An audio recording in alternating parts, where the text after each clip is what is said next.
రాష్ట్రంలో అమలవుతున్న ఎస్సీ వర్గీకరణ చట్టం రోస్టర్ విధానం వల్ల మాల సామాజిక వర్గానికి అన్యాయం జరుగుతుందని తెలంగాణ రాష్ట్ర మాల సంఘాల జేఏసీ ఆరోపించింది.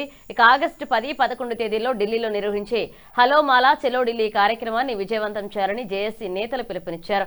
ఈ సందర్భంగా ప్రభుత్వం రోస్టర్ విధానాన్ని సవరించాలని డిమాండ్ చేస్తూ మాల ప్రజాప్రతినిధులు స్పందించకపోతే నిరసనలు చేపడతామని హెచ్చరించారు. రేవంత్ రెడ్డి ఖబర్దార్ ఖబర్దార్ పోరాడదాం. కాంగ్రెస్ పార్టీ ముఖ్యమంత్రి రేవంత్ రెడ్డికి వ్యతిరేకంగా పోరాడదాం పోరాడదాం. రాజీనామా చేయాలి మాలలు, ఎమ్మెల్యేలు, ఎమ్మెల్సీలు రాజీనామా చేయాలి. పోరాడదాం. మాలలకు అన్యాయం చేస్తున్న కాంగ్రెస్ పార్టీకి వ్యతిరేకంగా పోరాడదాం పోరాడదాం. ఖబర్దార్. మాలలకు కోటలో రిజర్వేషన్ పొంది మాలలకు అన్యాయం చేస్తున్నటువంటి మాల మంత్రి ఎమ్మెల్యేలారా ఖబర్దార్ ఖబర్దార్. జై మాల జై మాల. మాలల ద్రోహి రేవంత్ రెడ్డి, మాలల ద్రోహి రేవంత్ రెడ్డి, మాలల శత్రువు. ప్రింట్ అండ్ ఎలక్ట్రానిక్ మీడియా మిత్రులకి ఆహ్వానం. మేము మొదటగా ఆగస్టు 10న చలో ఢిల్లీ కార్యక్రమం ఉంది.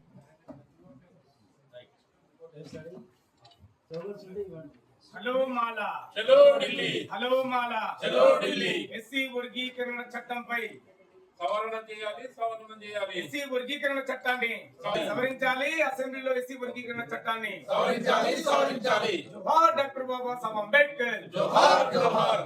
సవరించాలి ఎస్సీ వర్గీకరణ చట్టం. సవరించాలి ఎస్సీ వర్గీకరణ చట్టం రోస్టర్ విధానం. సవరించాలి, సవరించాలి. ఆగస్టు 10న జరిగే ఢిల్లీ చెలో ఢిల్లీ కార్యక్రమాన్ని విజయవంతం చేద్దాం, విజయవంతం చేద్దాం. హలో మాల చలో ఢిల్లీ, విజయవంతం చేద్దాం. విజయవంతం చేద్దాం. ఆగస్టు 10న చలో ఢిల్లీ కార్యక్రమాన్ని విజయవంతం చేద్దాం, విజయవంతం చేద్దాం. పత్రాలు ఇవ్వడం జరుగుతుంది.